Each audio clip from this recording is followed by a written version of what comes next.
Meus irmãos, terceiro e último ponto desta lição: propósito e mensagem do apóstolo. O propósito, aparentemente, a epístola não aborda nenhum problema específico como em outras de Paulo. Em outra carta, Paulo trata, como Coríntios, Paulo trata de problemas dentro da igreja ali em Coríntios. Em Éfeso é diferente, porém nos capítulos iniciais da carta percebemos algumas ênfases que sinalizam a solução de certas questões. Como é que pode, a igreja de Deus ter alguns problemas? Onde você tiver, é um aglomerado de pessoas, vai ter problemas. Na sua própria casa, você pode ter uma família, você, a esposa, 2 filhos, 3 filhos, 4, 5, da sua própria família, estão ali. Sempre tem um probleminha. Na igreja de Deus também não é diferente. E também existia problemas na época dos apóstolos. Mas Paulo vai, biblicamente, pela revelação de Deus, conduzir estes crentes a uma realidade espiritual. Aí Paulo, ele diz o seguinte, por exemplo, havia novos convertidos que vinham do mundo helênico e praticavam religiões de mistérios e magia. Magia é feitiço, mas que agora se reuniam com os santos de Éfeso. E eu quero chamar a atenção para esta expressão, magia. Era feitiço. Feitiço. Hoje a televisão mostra alguns filmes infantis, e fazendo feitiçarias, mas eles usam a expressão magia e traz isso para a criança como algo bom, algo bom, o feiticeiro bom, Isto é para ludibriar a mente da criança. Nós que somos pais, você que é pai, tenha muito cuidado. Então essa expressão feitiço vem para a nossa época com uma palavra mais bonita, é uma magia linda, E nós devemos ter cuidado com isso. Então esses irmãos novos convertidos vinham desse contexto de feitiçaria, de magia, de pornografia, de imoralidade. A própria deusa lá de Éfeso, a imagem da deusa, Diana, diz que ela tinha na imagem, acima do seu tórax, fileiras de seios para demonstrar a fertilidade, a deusa da fertilidade. Então, em cima desse contexto, desse pensamento, havia a prostituição no templo daquela deusa. E este povo veio desse contexto idólatra, de feitiçaria, de pornografia, de imoralidade, de maus costumes, de maus respeitos, ou seja, desrespeitos. E agora, na igreja, eles vão ser polidos pela palavra. E quem é que vai trazer isso para aqueles novos crentes? O pastor daquela igreja, pela palavra de Deus. Muito bem.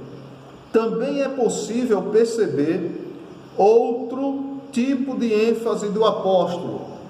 Que ênfase é essa?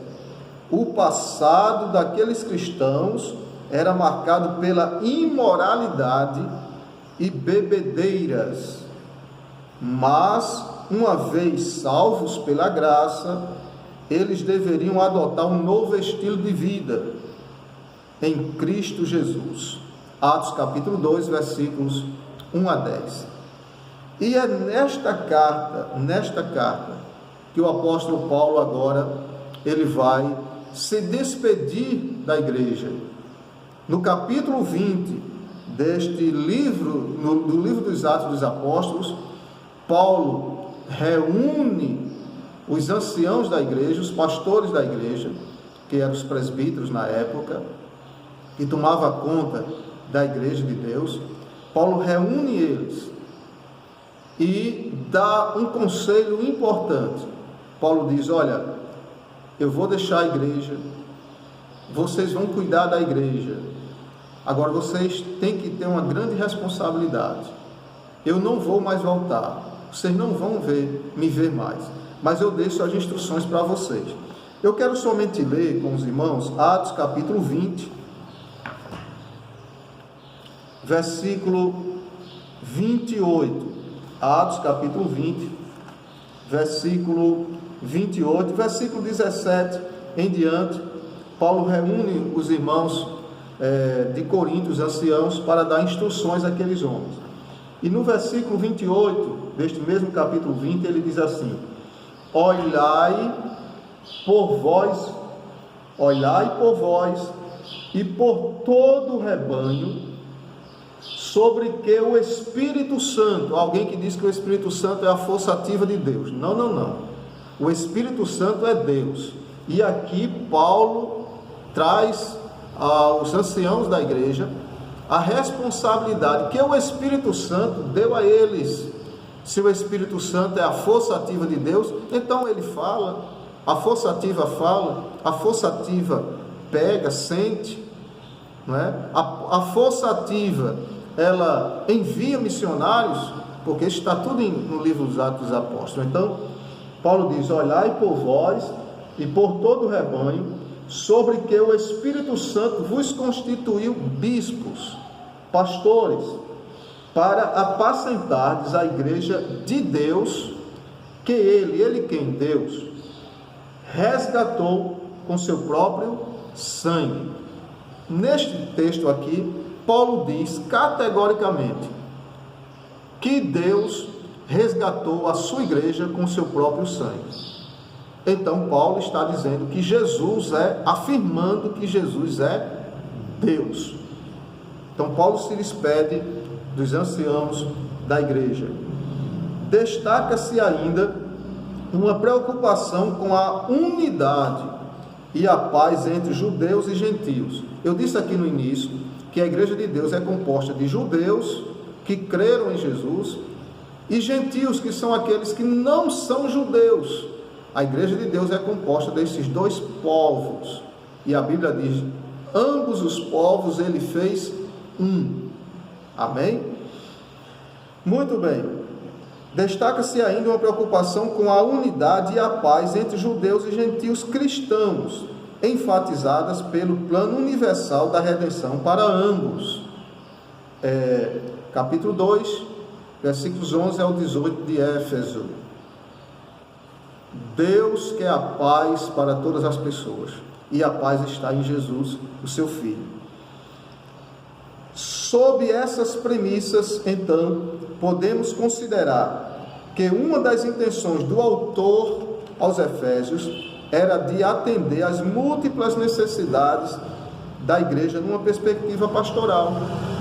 Por isso a carta é apontada por estudiosos como o tratado teológico sobre a igreja, o corpo de Cristo. Teologia, estudo sobre Deus. Glória a Deus. Aqui está a maior profecia e o maior livro teológico é a Bíblia Sagrada. É só nós estudarmos ela.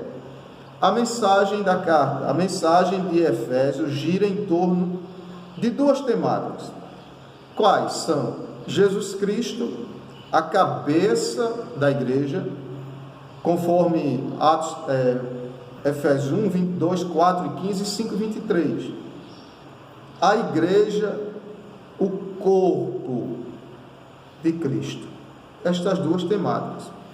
Cristo, a cabeça, a igreja, o corpo. Glória a Deus. Assim podemos classificar os desdobramentos desses assuntos nos seguintes eixos temáticos. 1. A consumação do plano eterno de Deus na pessoa de Jesus Cristo. Deus tem um plano de salvação para a humanidade através de Jesus. Você que ainda não é crente, está disposto a ser salvo por Cristo? Quer ir aos céus? Você só vai aos céus através de Jesus. E para ir você precisa aceitar a Jesus como seu único e suficiente Salvador, recebê-lo por fé e deixar Deus dominar a tua vida e te trazer paz. Muito bem. A conclusão dessa revista, eu dei vamos dizer assim, um salto aqui, mas eu quero concluir esta lição nesta oportunidade dizendo o seguinte: a epístola revela um elaborado resumo da salvação e suas implicações para a vida cristã. Seu conteúdo recorda o favor imerecido que recebemos gratuitamente da parte de Deus. Suas exortações nos impelem a viver em santidade e alicerçados em Cristo, que é a cabeça da igreja, conforme capítulo 1, versículo 22, a batalhar contra as forças das trevas.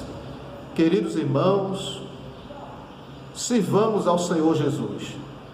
Você que ainda não é crente, aceita Jesus, porque a Bíblia não é um livro inventado pelo homem, é um livro que tem a sua origem em Deus. Nela está o plano, a vontade de Deus para a humanidade, e a vontade de Deus é boa, e o texto sagrado diz que os mandamentos do Senhor não são penosos.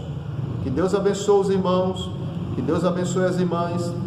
Próxima lição será a sublimidade das bênçãos espirituais em Cristo.